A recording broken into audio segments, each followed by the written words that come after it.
देखो, बच्चे जब मैथ्स बनाते हैं ना, तो मैथ्स का फार्मूला अगर गलत रहेगा, गलत फार्मूला लिखते हैं, तो कितनी बार भी वो ट्राई करें उनको रिजल्ट जो है रॉन्ग ही मिलेगा, आंसर जो है रॉन्ग ही मिलेगा। हमारे लाइफ के साथ भी बिल्कुल यही लॉ अप्लाई होता है। आप प्रेयर, पूजा पाठ, मेडिटेशन, चैंटिंग ऑफ द मंत्र करते हो, लेकिन अगर आपका फार्मूला गलत है, सही ढंग से ध्यान में नहीं बैठते हो, तो वो चीज़ें आपको देखो कभी भी फ़ायदा नहीं करेगी। बहुत बार लोग जो होते हैं ना, बरसों से काम कर रहे हैं और कहते क्या हैं कि हमको तो भगवान फल ही नहीं देता है, पता नहीं इनको कैसे फल मिल रहा है, हमको तो कुछ भी नहीं मिल रहा है। देखो, होता क्या है, एक इंसान जो है ना ध्यान करता है, मेडिटेशन करता है, या किसी भी स्पिरिचुअल ऑर्गेनाइजेशन की जो बातें बताई जाती हैं उसको आत्मा से करता है, आत्मा से स्वीकार करता है, उसको अपनी आत्मा की प्रॉपर्टी बनाता है। तो क्या होता है, वो इंसान पूर्ण रूप से संलग्न होता है उस काम में, उसका माइंड में डिस्ट्रैक्शन नहीं होता है, माइंड में डेविएशन नहीं होता है, वो स्थिर मन से करता है। फल मिल रहा है तब भी ठीक, नहीं फल मिल रहा है फिर भी ठीक, उसके मन को तो हमेशा सही फल मिलेगा। मतलब मन जो है एकाग्र होना सीख जाएगा, मन जो है मजबूत होना सीख जाएगा। तो उस इंसान का फॉर्मूला सही है तो उसको फल मिलेगा ही मिलेगा। फल का मतलब सिर्फ आपको पावर, पोस्ट, पोजीशन, पैसा नहीं है कि हमने अमुक चीज़ की कामना की, ड्रीम डिजायर भगवान के सामने रख दिया, भगवान सब पूरा कर दिया। फल का मतलब होता है कि आपको वास्तविक जो स्थिति है लाइफ की उसको समझने की शक्ति, आत्मा में जो है ताकत आना, आपको जीवन का सही ज्ञान होना, ये फल का सही मतलब होता है। और कुछ लोग जो होते हैं ना, बस ये देखा देखी करते हैं कि वो कर रहा है तो आधा घंटा हमें भी बैठ जाना है। हालांकि ये जो अमुक आदमी कर रहा है, देखा देखी कर रहा है, वो इन द मीन टाइम पूरे दुनिया जहान की बातें उस समय बैठ के सोच रहा है, तो उसको कहाँ से फल मिलने वाला है। एक इंसान जो भगवान का ध्यान करता है, पूर्ण रूप से उस समय समर्पित हो जाता है, भूल जाता है कि लोग मेरे बारे में क्या कर रहे हैं, क्या मेरे जीवन में दुख, दर्द, कष्ट, कलेश, संताप है। जब पूर्ण रूप से समर्पित होकर जो आदमी काम कर रहा है तो उसको फल मिलेगा ही मिलेगा। दूसरा आदमी बैठा तो है भगवान का ध्यान करने, पूजा पाठ, फल फूल, धूप, माला, अगरबत्ती सब लेके बैठ गया, लेकिन सोच रहा है कि एक आदमी को हम कैसे तंग करें, हाँ उस आदमी को कैसे नीचा दिखाएं, सारी बेकार की बातें सोच रहा है, तो उसको कभी भी फल मिलने वाला नहीं है। और एक चीज़ हमेशा ध्यान में रखा करो, भगवान जो है ना कभी भी आपके लिए आसान रास्ता नहीं देता है। बच्चे को भी हम मैथ्स बनाना देते हैं, फिजिक्स के, केमिस्ट्री के, या कोई भी सम देते हैं, हार्ड से हार्ड देते हैं। जितना ज़्यादा हार्ड देते हैं ना, बच्चा का दिमाग खुलता जाता है। इनफैक्ट हार्ड जितना ज़्यादा सॉल्व करता है ना, उसका स्किल आने लगता है।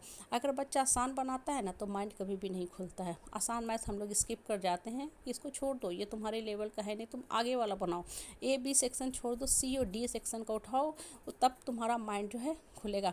अब देखो, अर्जुन के सारथी जो थे ना, श्री कृष्ण थे, लेकिन श्री कृष्ण ने कभी भी अर्जुन के लिए सीधा, सुगम, सरल रास्ता नहीं बनाया। हर मौके पे उनके धैर्य की, धीरज की परीक्षा ली गई, और कठिन से कठिन जो है उनकी परीक्षा लिया श्री कृष्ण ने, और उनका मन मस्तिष्क को खोलने की कोशिश की।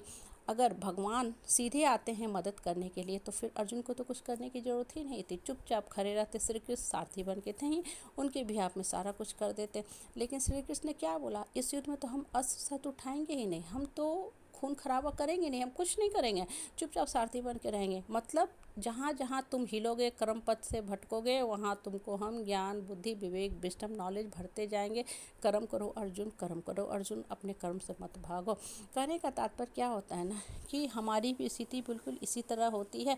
हम भी जब ध्यान करते हैं ना, तो भगवान हमें ज्ञान देता है, ठीक है, हमें परिस्थिति से लड़ने की हाँ बुद्धि देता है, मन को खोलता है कि जिन बेकार के बहियात के लोगों को तुम पकड़े हो है, जिनकी छत्र छाया में जी रहे हो, अपने मनोबल को गिरा रहे हो, नकारात्मक बातों से तुम्हारी जो अंदर की शक्ति घटते जा रही है, गिरते जा रही है, तुम फील करते हो कि अगर हम इन लोगों को छोड़ देंगे तो कैसे हम सर्वाइव कर पाएंगे, हम असहाय हो जाएंगे, लाचार हो जाएंगे।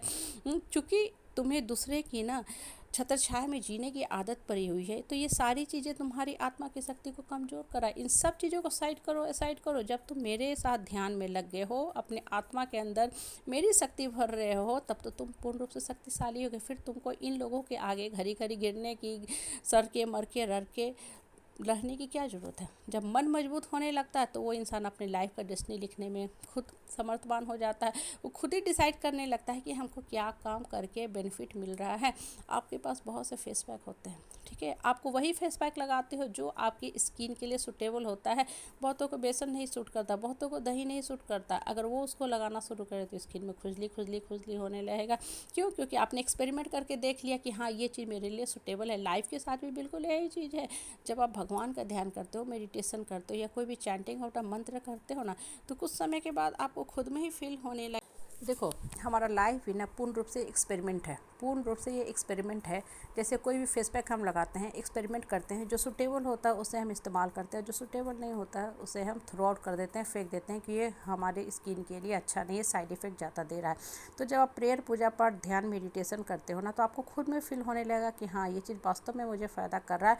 और फिर उसी पथ पे आप बढ़ने लगते हो, बढ़ने लगते हो। जैसे जैसे जैसे आप आगे की तरफ जाने लगते हो ना, तो आपको एक दिन खुद फील होने लगेगा कि ये बेकार के वाहियात के जिस समाज के लोगों को हम पकड़े हुए हैं, अपना मनोबल गिरा रहे हैं, इससे क्या मुझे मिल रहा है? ये तो सिर्फ़ और सिर्फ मेरा इस्तेमाल कर रहे हैं। ये स्वार्थी रिश्तेदार है जो सिर्फ़ और सिर्फ रिश्ते की आड़ में हमसे फ़ायदा ले रहे हैं। और जब तक हम इनके हाँ में हाँ कर रहे हैं, ये मेरे पीठ थपथपाते रहेंगे। और जिन भी दिन मैंने स्पष्ट रूप से बोल दिया कि मेरी एक बाउंड्री है, लिमिटेशन है, हम इससे ज़्यादा आपके लिए त्याग नहीं कर सकते, अपने जीवन की कुर्बानी नहीं दे सकते हैं, ये मेरे ऊपर चढ़ के पार कर जाएंगे, मुझे पायदान की तरह इस्तेमाल करना शुरू कर देंगे। मतलब मेरे किसी काम में ये नहीं आएंगे, सिर्फ़ और सिर्फ अपना स्वार्थ सिद्ध करने तक ये लोग रुके हुए हैं। फिर ऐसे रिश्तेदारों को पकड़ने जकड़ने का क्या ज़रूरत है? मन और आत्मा को स्वतंत्र करो, मन को ऊपर वाले से जोड़ो और अपनी लाइफ का हैप्पी डेस्टिनी लिखते जाओ। जितना ज़्यादा लाइफ में एक्सपेरिमेंट करते जाओगे ना, आपको खुद पे खुद अनुभव होने लगेगा, मन बुद्धि आपका खुलता जाएगा, मन ऊपर वाला से जुड़ता जाएगा।